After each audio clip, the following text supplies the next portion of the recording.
Tapi narcissistic personality disorder tuh di saat dia nggak punya empati ke orang, dan dia cuma mementingkan dirinya sendiri. Dan parahnya itu nggak bisa disembuhin.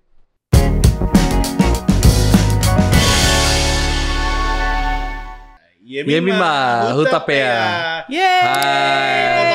Kota nol gini. Ya heboh dong, ceritanya di sini ada banyak orang dong. Tepuk tangan dong. Penonton bayaran. Tim support yang udah dibayar. Ada 2.000 penonton di sini. Jadi kalau Barisan Baper tahu nih, yang namain Barisan Baper tuh Yemima.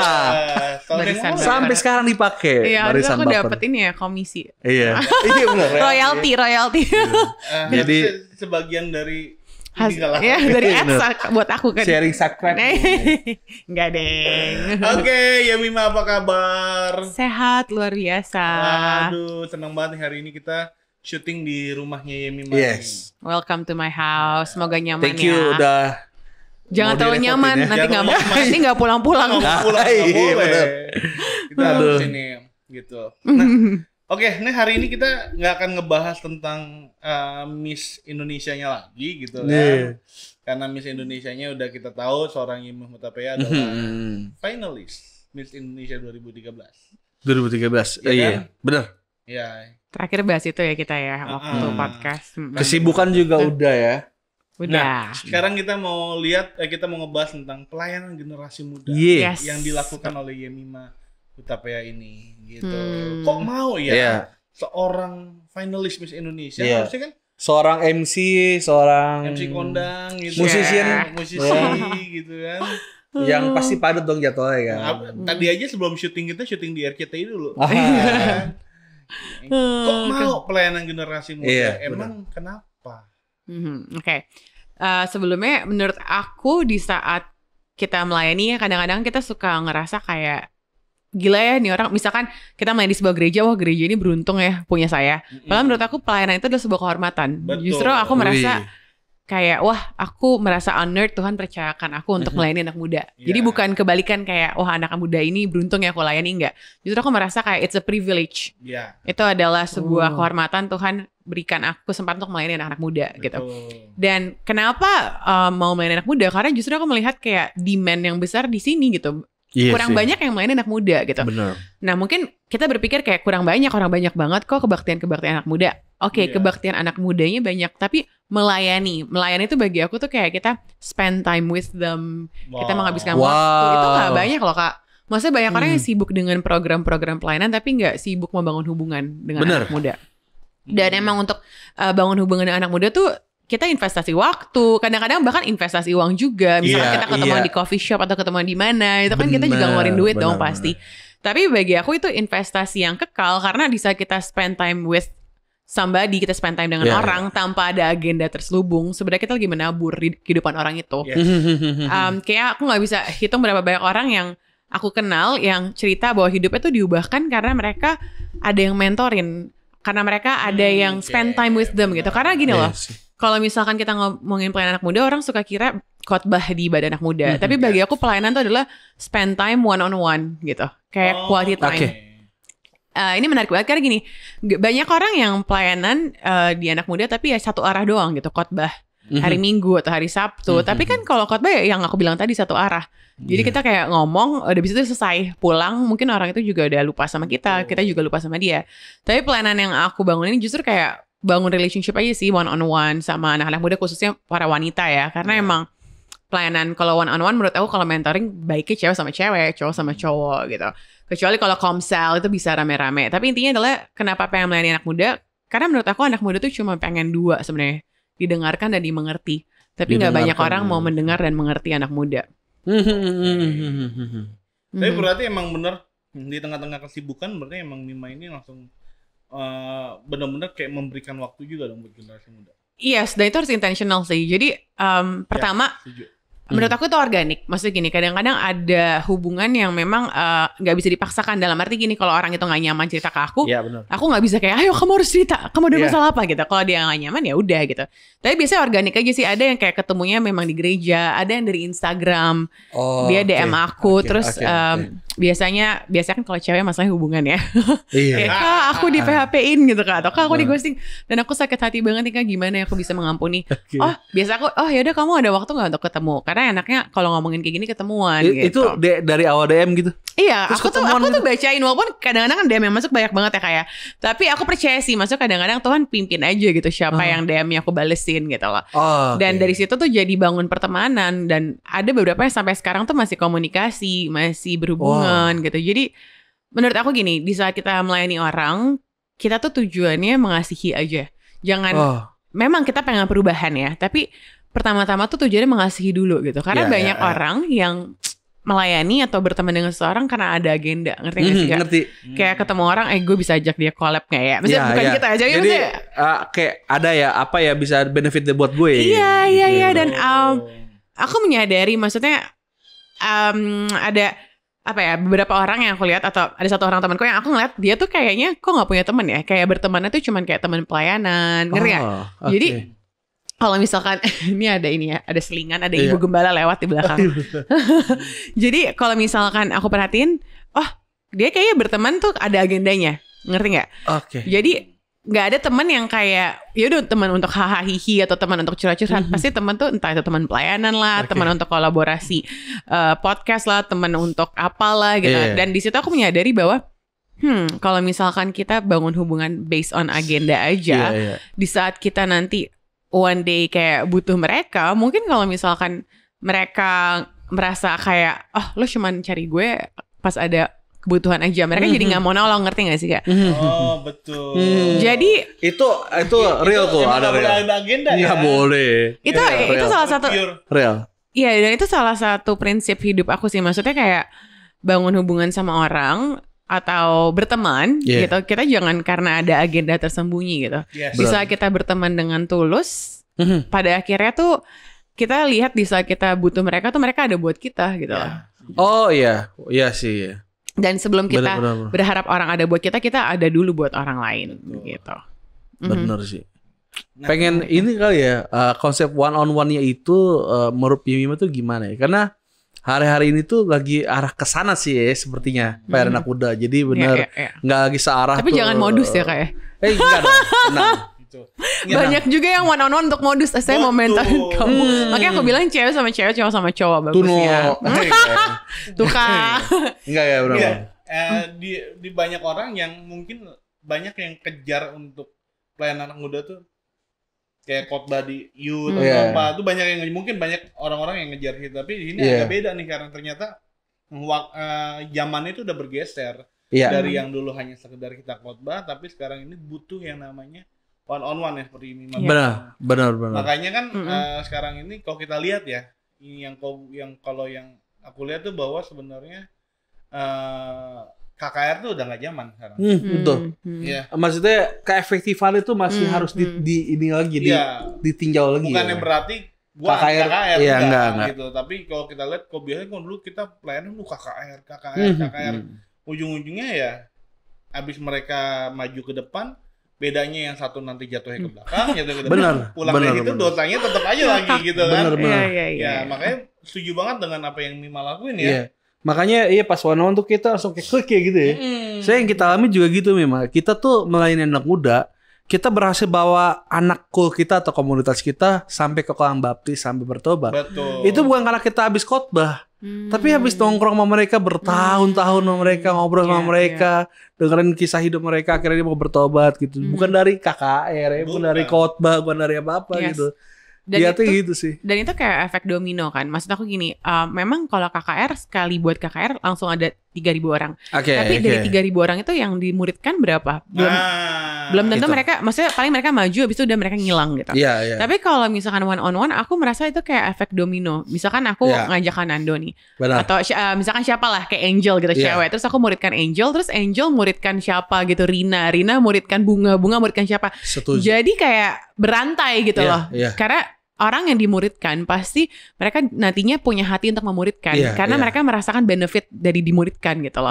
Kayak mungkin ya kasarnya kayak MLM kesannya ya. Ngerti gak sih? Benar. Kan orang di saat kayak misalkan ada produk apa nih, ada makanan enak banget gitu. Terus mereka pengen ngasih tahu orang kan, ini enak banget loh. Setuju. Terus akhirnya orang itu kasih tahu orang lain lagi. Nah di saat kita dimuridkan dan kita mengalami dampak dari pemuridan kayak gila ya, di saat gue lagi susah, di saat gue lagi down, ada yang mendengarkan gue pengen dia mendengarkan orang lain. Karena gue tahu rasanya didengerin. And I think that's the power of one-on-one gitu. Karena di saat kita udah ngalamin, kita tuh pengen jadi memuridkan orang juga. Dan itu impact-nya lebih besar karena level intimasinya juga lebih tinggi gitu. Di saat yang tadi aku bilang, di saat kita khotbah, kita nggak tahu cerita hidup mereka, kita nggak tahu pergumulan mereka. Tapi di saat one-on-one kita lagi duduk, lagi ngopi, lagi makan. Makanya Yesus aja kan sama murid-muridnya sering banget makan kan. Duduk bareng. Karena di saat lagi makan tuh santai gitu. Kita bisa cerita apa aja. Mungkin gitu. kalau dulu ada coffee shop, ini ngopi mulu. Iya bener-bener. Mungkin kalau udah Android bisa ngabar bareng gak ya? Gimana terus. Tapi kalau kita baca sejarah perjamuan kudus, ini kan apologetika. Kalau kita baca perjamuan kudus itu kenapa gitu? Maksudnya Yesus duduk dengan murid-muridnya, memecahkan roti dan membagikan anggur. Itu kan lagi ngomongin soal fellowship. Benar. Jadi fellowship tuh menurut aku nggak cuma di gereja, di dalam gedung gereja, tapi fellowship tuh kayak gini one on one. Yes, setuju sih. Jadi memang arah wave itu lagi ke sana ya, Benar sih. Gue pernah pengalaman sih ya. Karena kebetulan ngajar di sekolah SMP gitu. Jadi pokoknya setiap hari Jumat tuh ngobrol sama anak-anak. Harusnya pulangnya 11:30, setiap hari pulang 2:30. Itu pun karena podcast Maino. Kalau nggak mungkin sampai sore kali ngobrol sama mereka gitu. Nah ngobrol sama mereka, satu ketika ada yang mau ngobrol yang beda agama nih, kan gak enak gitu.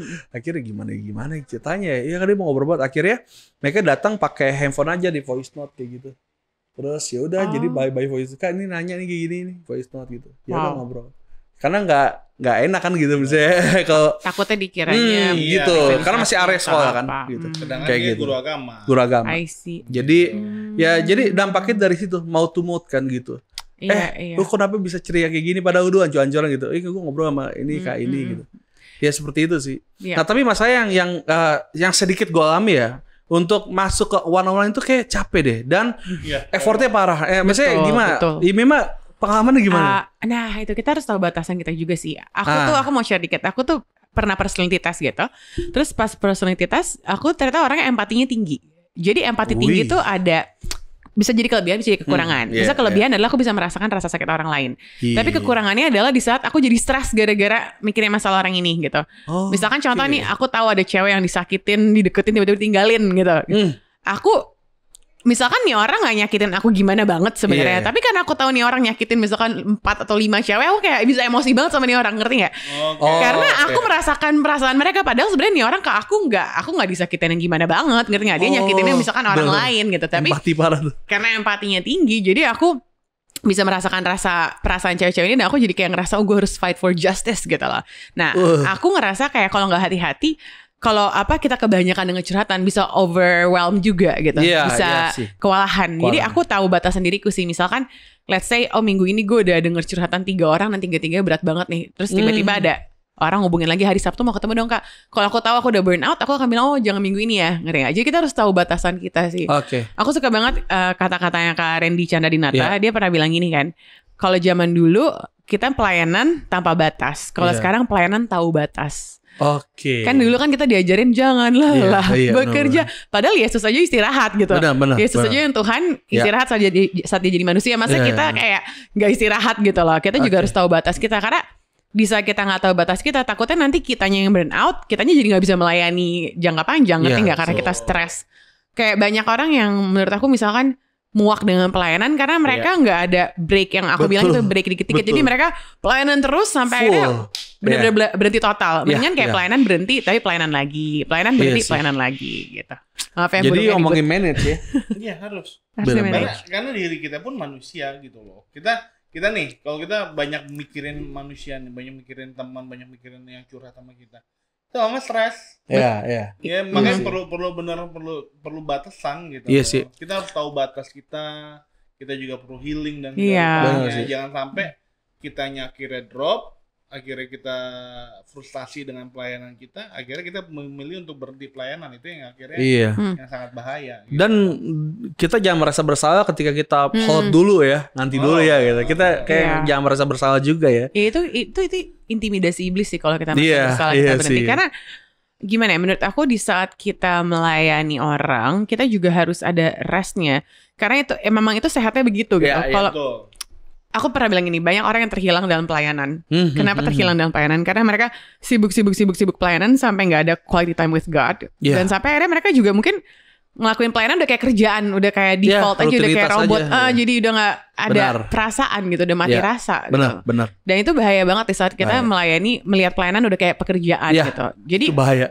Untuk teman-temanku yang kayak gila kerja gitu, workaholic banget, aku suka bilang ambil sabbatical gitu, kayak ambil waktu tenang, waktu istirahat gitu. Mungkin sabbaticalnya nggak harus kayak sebulan, 2 bulan, seminggu juga bisa gitu. Iya, benar. Jadi harus ada momen istirahat sih, karena itu bahaya banget kalau kita burn out dan overwhelmed. Jadi kita nggak bisa maksimal dan menggunakan talenta yang Tuhan kasih. Oke. Berarti Senin benar-benar sabbatical.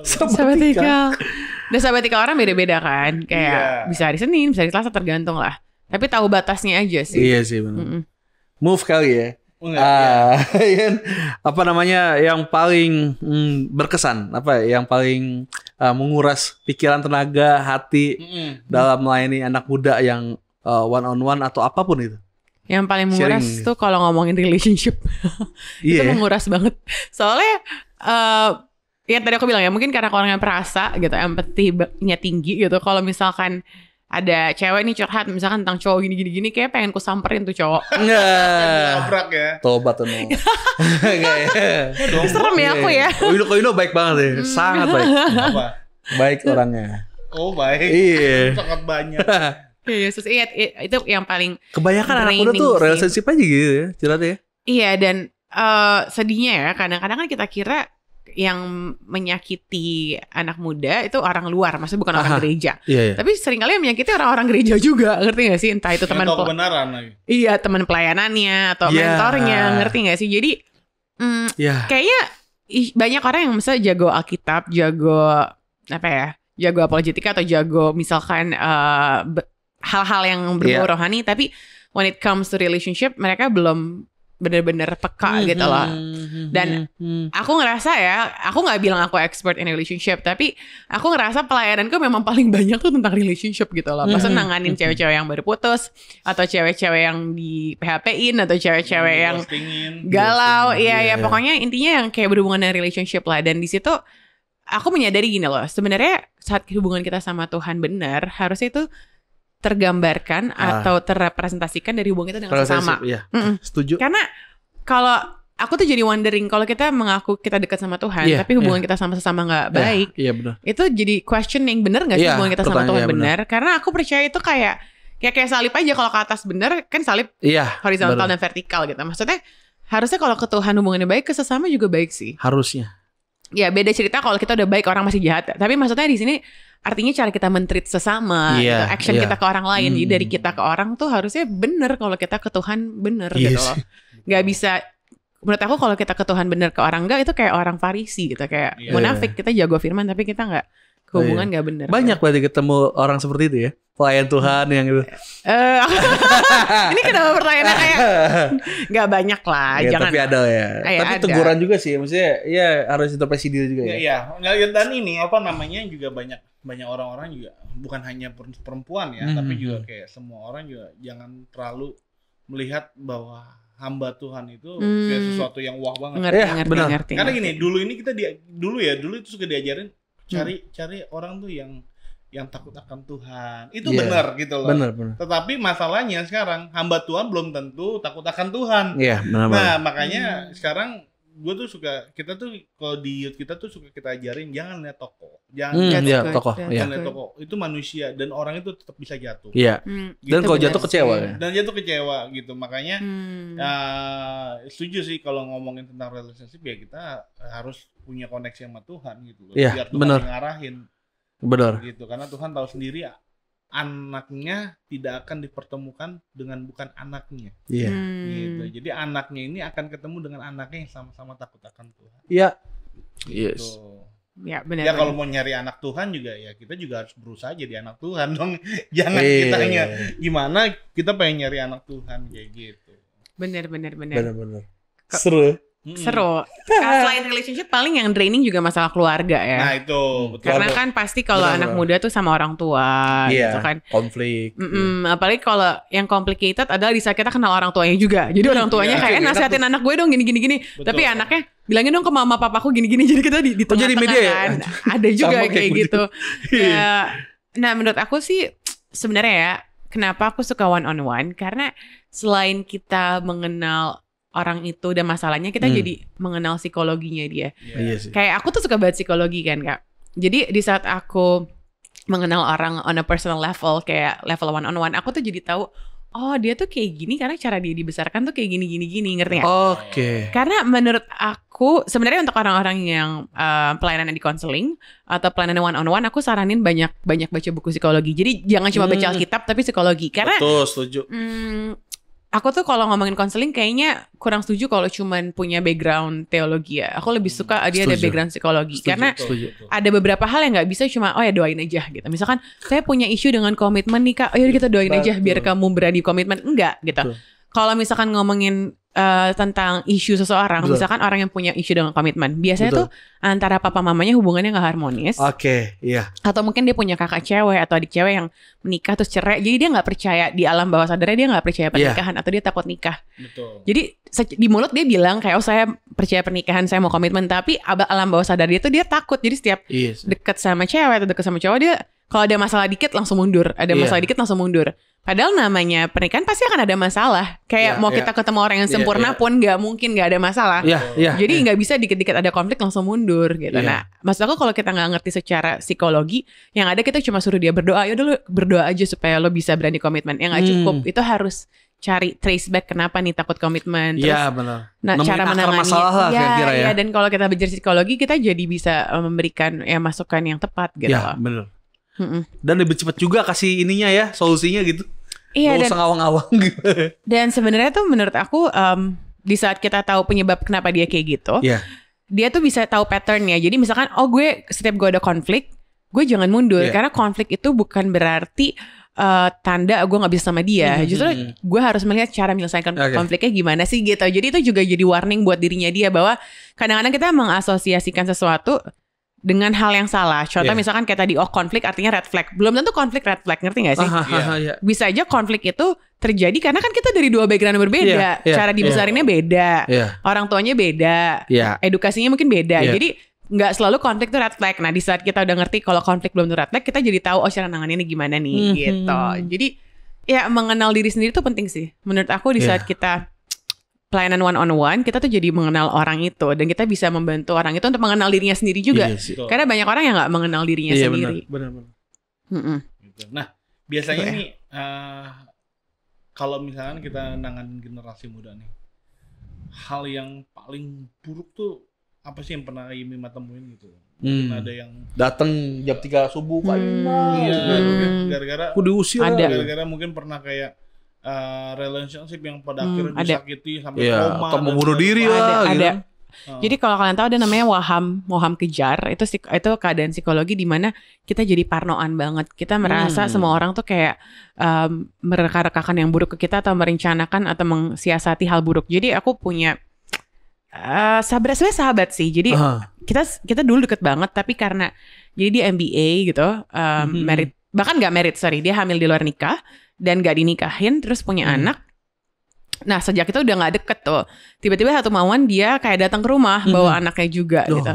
Dan dia datang ke rumah karena dia bilang, aduh orang tua saya mau bunuh saya. Jadi kayak dia udah halusinasi gitu. Padahal enggak gitu ya? Enggak sih, enggak separah itu. Emang orang tuanya emang ada masalah sama dia, tapi gak mau bunuh dia lah. Terus kayak tadi saya pesan makanan dari ojek online, terus kayaknya makanan saya diracunin karena ojek online di hire sama orang tua saya. Jadi udah parah banget gitu halusinasinya. Parnoan over banget. Yes, itu bukan parno lagi sih sebenarnya, udah delusi ya juga. Iya, udah delusi dan itu aku rekomendasiin ke psikolog. Kalau kayak gitu aku yang nggak bisa nanganin karena itu di luar ini aku kan. Paling kita bisa bantunya dengan referensiin ke psikolog, atau kalau kita punya berkat lebih kita bayarin ke psikolog ya, karena kan psikolog juga bayar. Kayak gitu sih, itu parah banget. Dan that's why aku suka banget sama psikologi, karena Iya, aku melihat hal itu sih. Gak banyak yang tahu kalau aku suka banget sama psikologi. Kayak baru akhir-akhir ini orang tahu. Tapi dari dulu aku suka banget psikologi. Makanya di bookshelf aku, di rak buku aku banyak banget buku-buku psikologi. Karena aku suka banget psikologi, seru deh. Apalagi aku suka nonton film-film yang kayak Ted Bundy. Kakak tau gak Ted Bundy? Oh, Ted Bundy. Itu serial killer pembunuh. Dia tuh orang Amerika kan, ganteng, dan dia suka bunuhin pacar cewek-cewek kan. Nah, kalau orang lihat dia tuh kayak normal banget. Iya, makanya bingung kan itu FBI. Dan karismatik. Nah, itu serem banget. Aku lagi suka pelajarin juga narcissistic personal disorder gitu. Aku nggak maksudnya beneran nggak ada di otakku nggak ada hamba Tuhan yang maksudnya aku nggak mau mengambil kesimpulan nih orang narsistik karena itu harus ada psikolog yang ngomong gitu. Cuman ada orang yang punya potensi narcissistic personality disorder.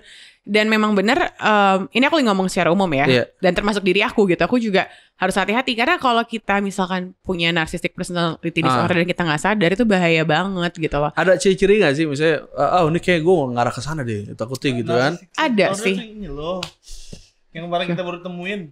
Hah, siapa jangan? Jangan ada. Iya, itu orang asli. Dia mengedap. Orang asli. Oh iya. Yang baru kita tanganin. Aku gak tahu. Iya, Dia benar-benar dia tuh kayak gak punya empatinya sendiri sama. Iya, orang narsis tuh gak pernah memikirkan perasaan orang lain. Jadi semuanya kayak, ke aku terus. Betul. Terus obsesinya parah banget gitu. Obsesi parah. Oh itu sampai 3 tahun. Kita baru nanganin kemarin. Iya. Ada, iya. Kasusnya parah kemarin itu. Parah banget. Contohnya tuh gini sih kalau orang narsis. Jadi narsis tuh bukan orang foto selfie ya guys. Iya, makanya bisa dibedain kan gitu. Karena ada orang yang kayak misalkan inget katanya, Instagramnya sih foto selfie semua narsis. Enggak gitu. Tapi narcissistic personality disorder tuh di saat dia nggak punya empati ke orang dan dia cuma mementingkan dirinya sendiri. Dan parahnya itu nggak bisa disembuhin. Tahu aku ya, ketika dibaca tuh itu tuh nggak bisa disembuhin. Dia tuh kalau kita nih misalkan lo nih, gue nih misalkan. Masa sih aku jadi penasaran. Hal kayak gitu nih. Orang ngomong apa tadi namanya? Narcissistic personality NPD. Lu NPD? Enggak, gue nggak NPD. Karena dia gak nyadar ya. Kayaknya aku pernah baca, mungkin itu gak bisa disembuhin tapi bisa dikurangin kadarnya gitu. Iya. Kan begitu nih. Pengen search. Iya. Amin. Oh iya, beta kota. Ya, harus belajar nih. Apa namanya? Bentuk otaknya itu kan ini kan empati ini. Ini itu agak kecil. Jadi otak yang nurani gitu ya. Udah gak ada ya. Nanti dia aku cari. Tapi setahu aku itu bisa disembuhin. Bisa dikurangin dan dikurangin. Level narsis. Jadi kalau misalkan ngomongin narcissistic personality disorder itu kayak ada misalkan level akut, ngerti gak sih? Kayak ada level-level ibarat kanker gitu. Kanker kan ada kanker stage berapa nih? Stage 1, stage 2 gitu kan. Nah ini juga ada stage-nya. Jadi kalau kita misalkan udah lebih aware lebih awal bisa dihindari supaya naik lagi stage-nya. Karena contoh gini, orang yang punya narcissistic personality disorder dia nggak nyadar dia punya NPD, terus dikasih platform, dia ditaruh sebagai center of attention. Karena seringkali orang yang punya NPD itu berkarisma, pinter ngomong, terus kayak kenapa ya? Karena kepedean orang gimana ya? Jadi pede aja pasti orang akan suka sama gue gitu, gimana ya? Ya mungkin nggak tahu. Aku harus mempelajari lebih lanjut. Aku nggak berani kayak menyimpulkan orang NPD itu gini-gini. Tapi maksudnya gini, the point that I'm trying to make, seringkali di dalam melayani anak muda gitu kita menemukan kondisi-kondisi mental yang mungkin mereka nggak sadar mereka punya kondisi mental itu. Gitu. Bahayanya itu ketika dia itu ya NPD dia nggak sadar kan. Dan harus ada orang yang pertama harus ada orang yang point out dan orang itu harus punya kerendahan hati untuk gitu. Gue kayaknya punya ini deh. Karena ada orang yang misalkan aku layani terus aku bilang kayak kamu punya gini deh. Terus dia kayak enggak gitu. Ya aku nggak bisa maksa gitu lah. Satu hal yang aku pelajari dan masih belajar sampai sekarang, jadi masih diproses, yaitu aku nggak bisa ngubah orang gitu. Kadang-kadang aku ini menarik sih. Jadi aku pernah baca buku Timothy Keller gitu. Manusia tuh punya 5 berhala.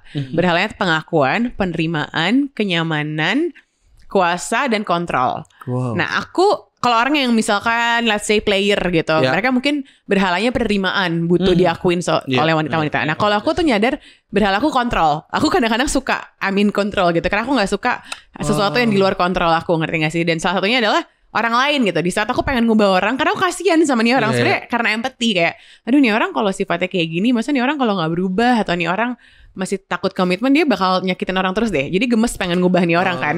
Tapi kan itu di luar kontrol aku ya. Jadi sometimes aku harus kayak let go and let God. Kayak oke Tuhan, aku udah lakuin bagianku. Misalkan aku udah menegur nih orang, aku udah ngasih tahu dia jangan gini.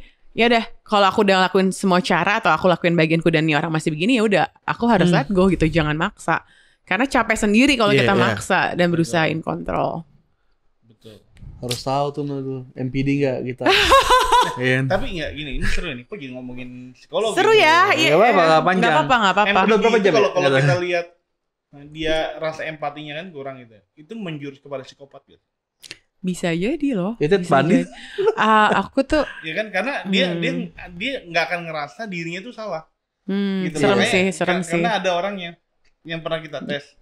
Misalnya kita lihat di kaca nih, di kacanya itu dilihat bahwa penampilan lu jelek, yang salah tuh siapa? Kacanya atau lu? Ada yang pernah jawab kacanya.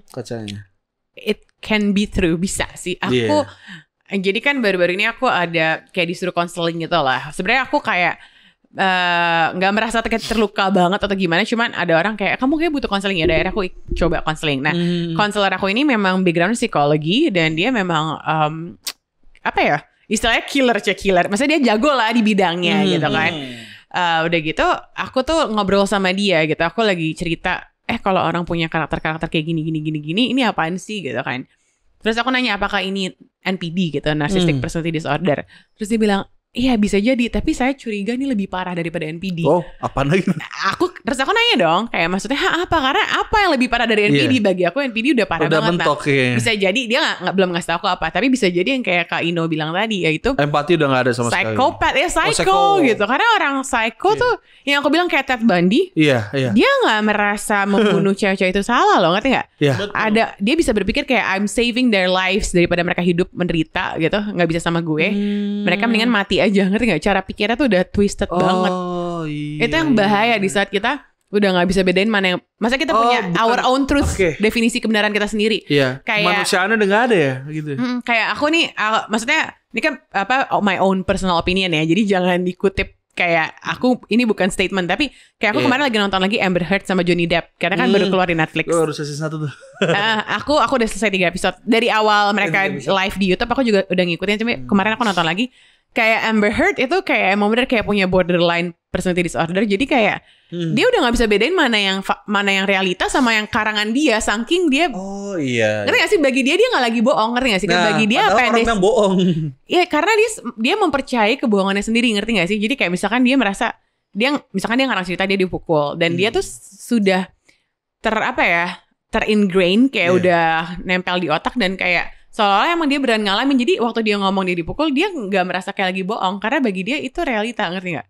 Saking dia udah percaya banget sama kebohongan yang dia buat, dia udah nggak merasa kayak orang bohong, ngerti nggak? Jadi when she said I'm telling you the truth, for her that's the truth gitu lah.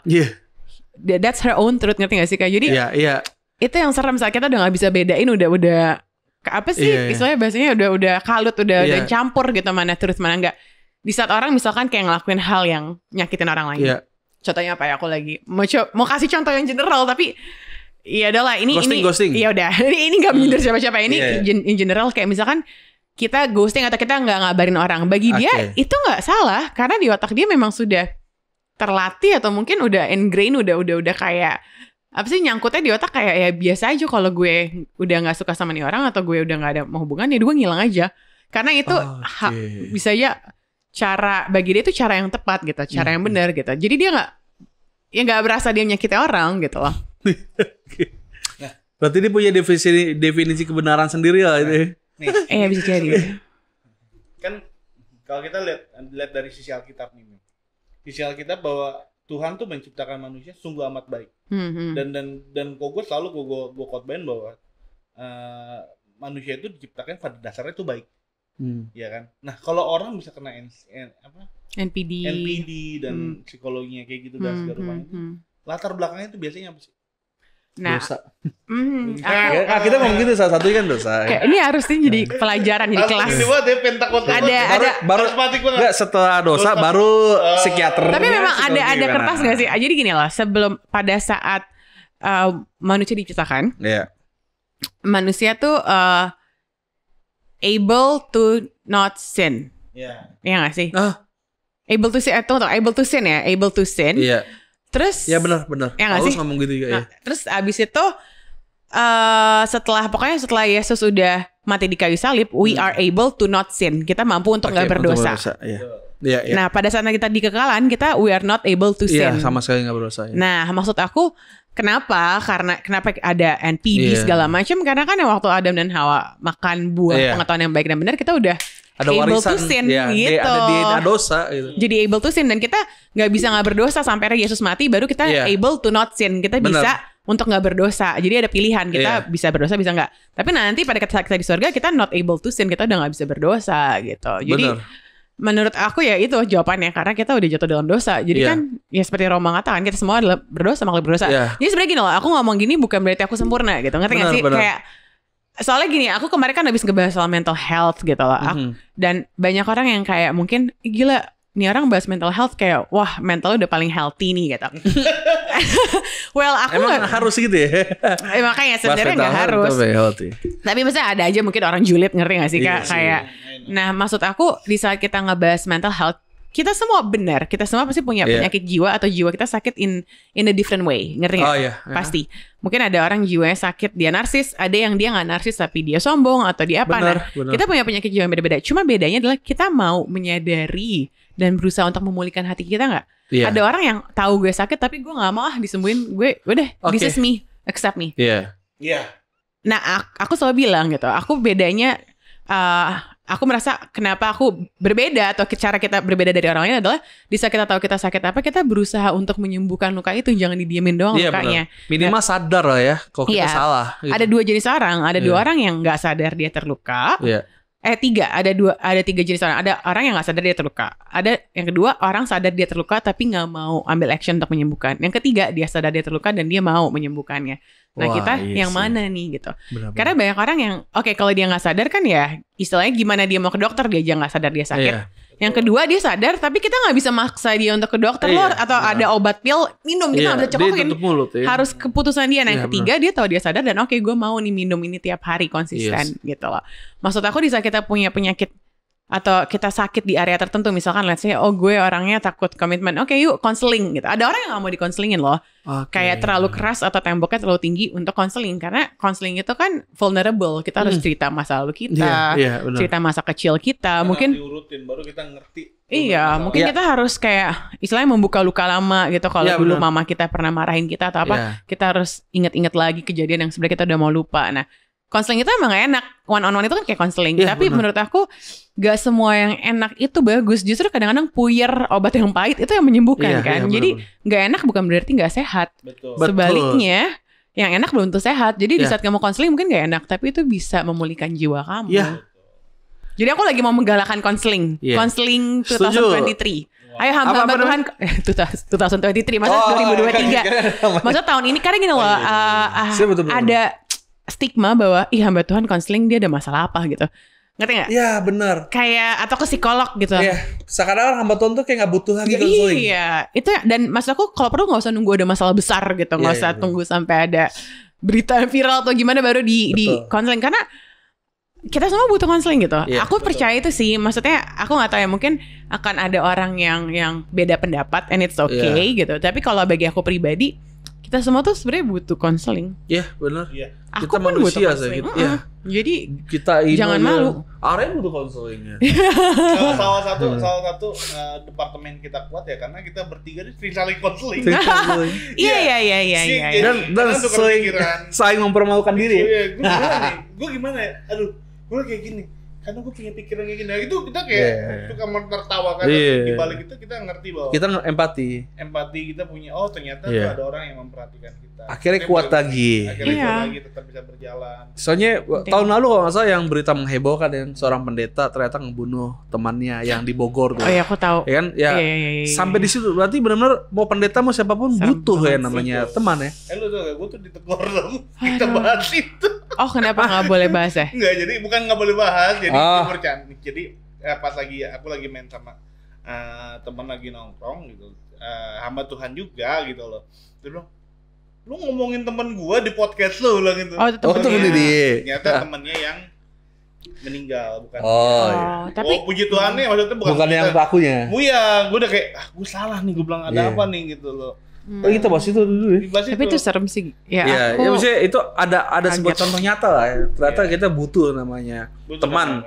Ya mungkin entah bahasa konseling atau teman ngobrol kali. Iya, temen gitu. ngobrol boleh. Mungkin Iya. ada orang dengan konseling kayak wah serius banget gitu. Ya teman ngobrol. Makanya Iya, aku bilang dibikin temen, santai aja. bener-bener temen untuk sharing gitu loh. Iya. Kayak ada loh orang yang maksudnya ya teman sharing aja nggak ada karena to begin with dia nggak cukup terbuka untuk sharing gitu. Betul. Jadi kalau Ah, ketemu oke. paling cuma ngomonginnya firman Tuhan atau ngomongin apa. Oke. Jadi nggak ngomongin personal stuff gitu. Padahal Ya, kita bener. butuh banget gitu orang-orang untuk Iya. personal stuff. Makanya kenapa aku bilang cewek sama cewek, cowok sama cowok. Karena kalau cewek sama cowok ngomongin personal stuff kan bisa baper ya. Karena kan Iya. kita ngomongin hal yang deep banget gitu lah. Jadi Iya. lebih baik cewek sama cewek, cowok sama cowok Betul. gitu. Betul. Bisa podcast kalau Keren. Nih kalau dari gue terakhir nih, ya kan? Kalau dari gue, konseling orang sama Yemima cerita itu kan butuh yang namanya nyaman dulu sama Yemima. Nah, Yemima bisa cerita nggak sih? Bukan rumus sih, bukan cara, tapi sesuai dengan pengalaman Yemima tuh bagaimana orang bisa nyaman sama Yemima gitu. Karena orang kalau nggak nyaman kayak nggak bakal bisa nggak bakal terbuka, cerita, ya kan gitu. nggak bakal bisa terbuka. Gitu. Itu kayak sebuah gerbang terbuka gitu baru masuk gitu. Nah gimana? Simple banget. Kitanya terbuka duluan. gitu? Yes. Jadi ini sebenarnya juga rumus dari Karadit nih. Karadit. Kita untuk vulnerable itu kayak sebenarnya kayak matematika gini loh. Kayak misalkan gue kasih 1, lo kasih 1. Ngerti gak sih? Oke. Kayak plus minus. Jadi biar seimbang. Ngerti gak sih? Jadi maksudnya gini. Jelasinnya gini. Kalau misalkan life itu kayak transaksional ya, walaupun harusnya hubungan gak transaksional. Tapi dalam kasus cerita, kadang-kadang orang gak mau cerita ke kita kalau kita gak cerita dulu kehidupan kita ke dia, ngerti gak?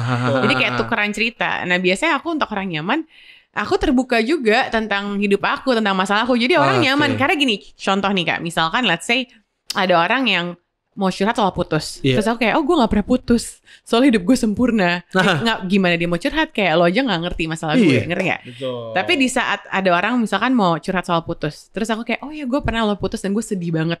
Hah, seorang kayak lo bisa sedih, ngerti gak? Jadi dia nyaman untuk terbuka kan. Iya, iya. Jadi I think untuk orang nyaman, orang terbuka, kitanya harus vulnerable duluan. Karena orang nggak bisa terbuka kalau kita nggak terlebih dahulu terbuka gitu.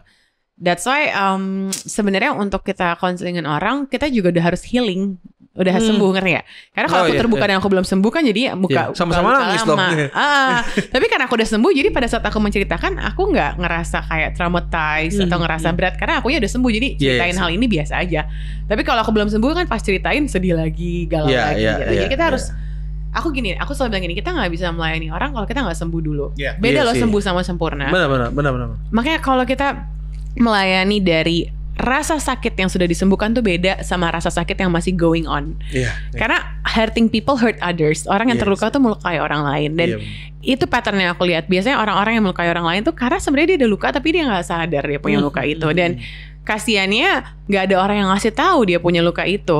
Atau mungkin ada yang ngasih tahu tapi dia terlalu keras untuk mengakui dia punya luka itu. Dan ada beberapa orang yang emang harus kayak digampar dulu, kayak nabrak tembok dulu baru oh ya gue punya luka ini gitu. And it's okay. Gitu kan. And it's okay karena Tuhan bisa pakai banyak proses kan. Bener. Jadi kadang-kadang mungkin ada momennya juga aku harus kayak jedotin orang ke tembok karena bukan literally ya, tapi maksudnya ada keras gitu supaya nih orang berubah. Jadi aku nggak ada maksud jahat, tapi kalau orang nggak ngerti atau nggak kenal aku dikiranya jahat banget sih nih orang. Tapi nggak, justru karena care pengen nih orang berubah. Kasihan kalau nih orang gini-gini terus gitu. Simple ya, sederhana ya. Ternyata itu jadi pintu masuk ya. Kita nggak boleh menunjukkan seakan-akan diri kita tuh sempurna. Bener. Gitu loh. Jadi ketika kita ngakuin kesalahan kita, sebenarnya malah orang tuh bisa respect. Iya sih. Ya, kesalahan loh, bukan aib. Iya. Gitu. Dan kesalahan kita yang kita belajar dari kesalahan itu. Jadi kesalahan itu nggak berulang-ulang dilakuin gitu. Tapi kita belajar dari kesalahan itu dan kita bisa share. Oh, waktu gue ngalamin ini yang gue lakuin sehingga gue bisa sembuh.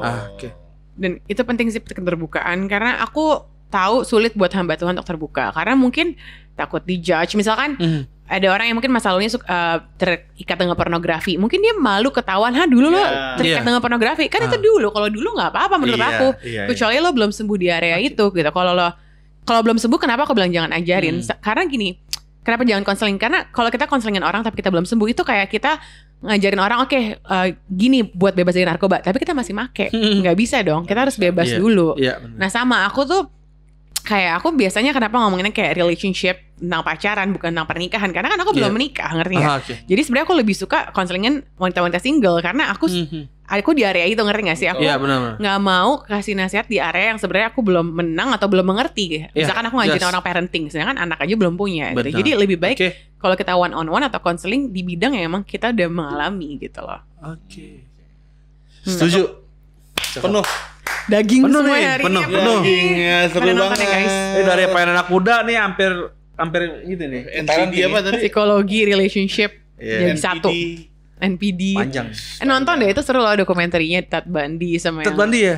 Udah masuk. Itu sampai ada film ya yang main si Zac Efron. Oh iya? Jadi Ted Bundy-nya. Si Bill yang nonton tuh Ted Bundy. Oh, serem sih. Tapi emang gue lagi nonton ini ya. Emang ngomongin psikologi itu enak. Seru. Walaupun emang kita belum bukan expertnya ya, tapi kita temuin di lapangan ya. Kita gitu. dapat psikologi cuma 2 SKS dong. Di kampus ya. Oh iya, kalian nggak ini ya sekolah ini ya teologi ya. Cuma 2 SKS doang. Aku jadi kepikiran sih mau kuliah lagi mau ambil psikologi deh.